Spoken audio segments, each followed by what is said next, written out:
Observe what President Trump has just spoken as of recently. It's very important. The things which are taking place right now, the words which are being spoken by your leaders, take heed to what your leaders are doing. Do not let it pass by you, because your life depends on everything that they do and everything that they say. Observe what President Trump has spoken, and we're going to give some further commentaries, and I want you to observe the people in the background who surrounds the president. Border security, Republicans want very strong border security, and honestly, the Democrats, or most of them, it's hard to believe, but most of them want open borders, and that leads to crime and leads to other problems. And, I don't mind having the issue of border security on my side. If we have to close down the country over border security, I actually like that in terms of an issue, but I don't want it to be an issue. I want it to be something that the country needs. It's not really an issue. It's something the country needs. It's common sense. The country needs it. We need protection. We need border security. We need security from drugs that are pouring into our country. They're coming in right through that southern border, and we need a wall. We need border security, and part of border security is a wall. So I don't mind owning that issue. I mean, Chuck's problem is that I'll take it. If we close down the country, I will take it, because we're closing it down for border security, and I think I win that every single time. Okay? Thank you all very much. I appreciate it. Thank you. Press, let's go. Make your way out. Very much. Let's go. Thank you. Thank you very much, folks. This recording of Trump speaking on shutting down the government was the result of border security, and he was speaking with Nancy Pelosi and Chuck Schumer on this subject. To make the long story short, here is what I want to share with you. I had pointed out to you that you need to pay attention to the people behind Trump, because the people behind Trump are the advisors of Trump. These people have power. I want you to ask yourself, when the camera zooms out, what are these three Jesuits doing behind Trump? You see, these three, though they may appear as Catholics, these are Jesuits. Jesuits who are advising Trump on what to do. These Jesuits have one mission, and that mission is to bring back glory back to the papacy. Trump was trained and educated by a Jesuit. When we visit his vice president, Mike Pence, he calls himself a born-again evangelical Catholic. He is basically uniting Catholics and Protestants together. And make sure you take note that Trump, who is a Jesuit-trained president, when he was selecting the Supreme Court justices, he elected, or selected should I say, Catholics. Catholics are now the official majority in the Supreme Court. All of this is going somewhere, so observe. While he is selecting Catholics to represent the Supreme Court justices, he claims to be a Protestant. But it's very interesting, the Protestant Reformation was declared to be over in the year 2017, precisely on October 31st, 2017, at the 500th year anniversary of the Protestant Reformation. And the people who declared that the Protestant Reformation is over and declared that we are all Catholics now are the exact same people who are also amongst the advisors of President Donald Trump, the likes of being Kenneth Copeland and a few other big names. I'm not even going to go and list them, but you can see the pictures that I'm showing you. These people are evangelicals, yet they have said that the Protestant Reformation is over, which means there no longer exists Protestantism, which means we are all Catholics now. Now the point is, if we are all Catholics now, that means that we are all subject to the agenda of the papacy and of the Roman Catholic Church. What is the agenda of the Roman Catholic Church, you may ask? Well, it's quite simple. The agenda of the Roman Catholic Church can be found in the Pope's 2015 encyclical entitled Laudato Si. This encyclical sums up the movement that the Catholic Church is pushing in these last days. And this movement can be summed up by two simple words: climate change. Climate change is the movement in which the Roman Catholic Church is pushing in these very last days. But you have to remember, this climate change is not just a movement that is just for the sake of the environment. No, this climate change is going to bring back glory to the Vatican, to the Roman Catholic Church. Let me show you just how powerful the Pope is. You see, in May of 2015, Pope Francis released Laudato Si. Laudato Si is the second encyclical of Pope Francis. The encyclical has the subtitle, On Care for Our Common Home, end quote. In it, the Pope critiques consumerism and irresponsible development, laments environmental degradation and global warming, and calls all people of the world to take, and I quote, swift and unified global action. Following the release of his encyclical Laudato Si, the Pope then spoke before the United Nations in September of that very same year. And it's quite simple what he was talking about before the United Nations. He was simply promoting Laudato Si. His speech before the world leaders was revolved around climate change and about environmental protection. Here's the interesting thing. That very same year, in the fall of 2015, an agreement known as the Paris Climate Agreement was drafted. On Google, this is what the Paris Agreement is about. It says, and I quote, "The Paris Agreement is an agreement within the United Nations Framework Convention on Climate Change, dealing with greenhouse gas emissions, mitigation, adaptation, and finance, starting in the year 2020. Now, what's interesting about the Paris Climate Agreement is that should any nation try to get out, once you sign in and you are a part of this agreement, you are automatically bound for 3 years at least. So, if you try to pull yourself out of this agreement, you still have to remain a part of this agreement for at least a minimum of 3 years.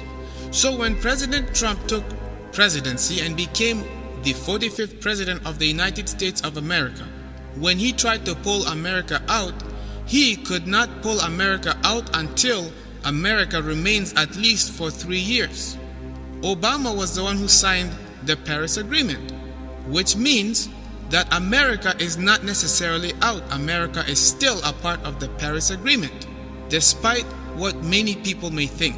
That simply means that regardless of Trump's statement about him not believing in climate change, that can very well change at any time. Now, there are many people who say that President Trump and Pope Francis are on two different sides and they are actually against each other with regards to their beliefs. For example, one promotes socialism, the other one is promoting capitalism. One is a globalist, the other a nationalist. You get the idea. When you observe these two key players, America and Rome, and you start to break down what each of them are doing, you actually see a pattern that can be summed up with a theory known as the Hegelian dialectic.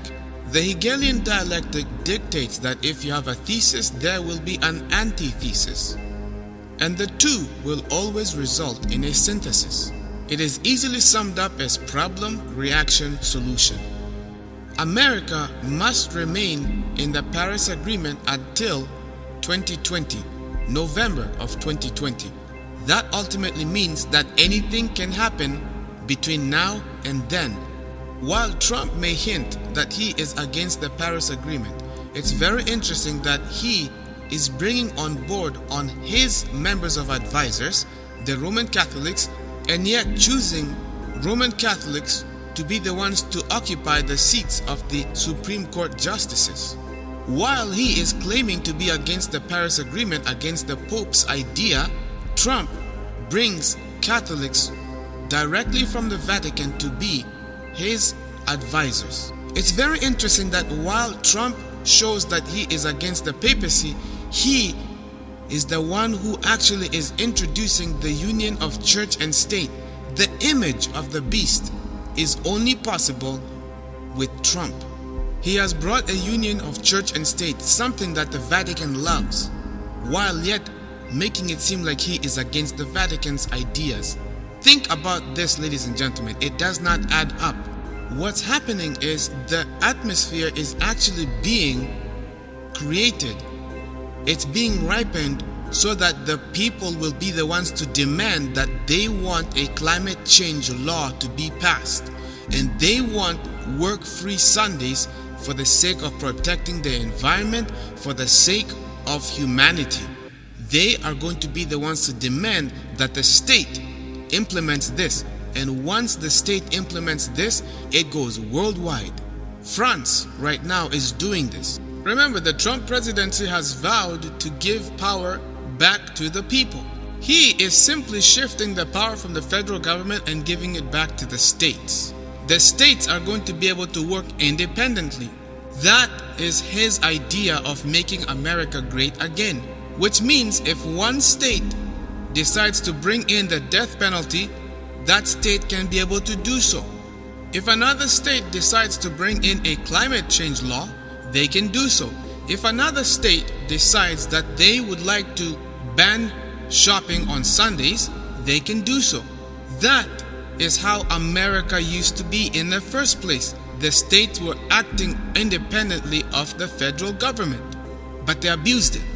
Now here is something that all of you need to see. I'm going to share with you this video from the Associated Press. Listen to what these governors of all these different states are speaking with regards to the climate change agreement, because they want to implement climate laws within their states. Regardless of Trump's stand on climate change, they are saying, we don't care what Trump's doing, we are going forward with this. We want to enact laws in our own independent states. Observe.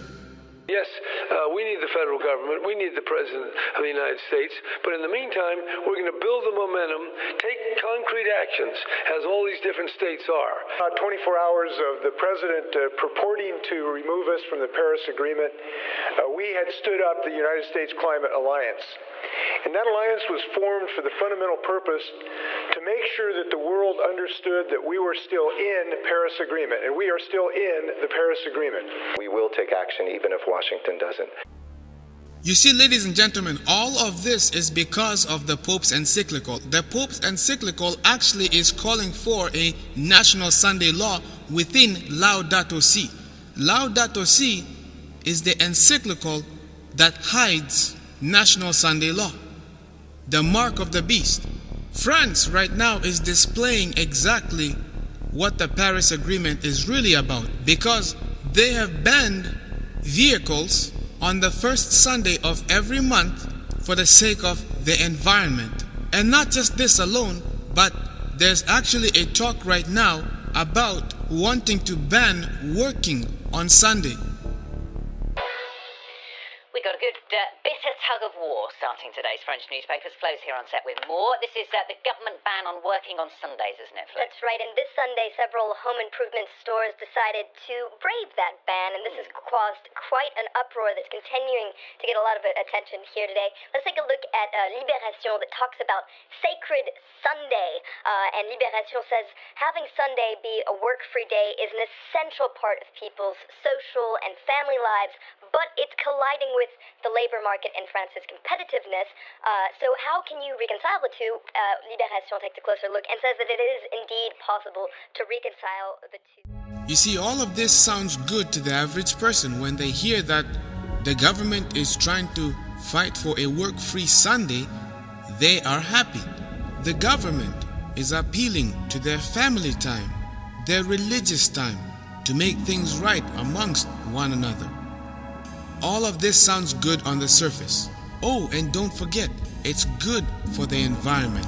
It protects the earth. In other words, ladies and gentlemen, what the government and what these agencies are going to tell you is it's not just beneficial for the human race to rest one day a week, but it's also good to let the earth rest one day a week. And by so doing this, we will allow the earth to cool down, and global warming or climate change will reduce. The effects of climate change upon the earth will reduce. That is how we protect the earth and protect the environment, and we protect and sustain human life on earth. That, my friends, is exactly what Laudato Si is promoting. And it sounds nice on the surface, but let me tell you this, that the Sunday movement is making its way into darkness.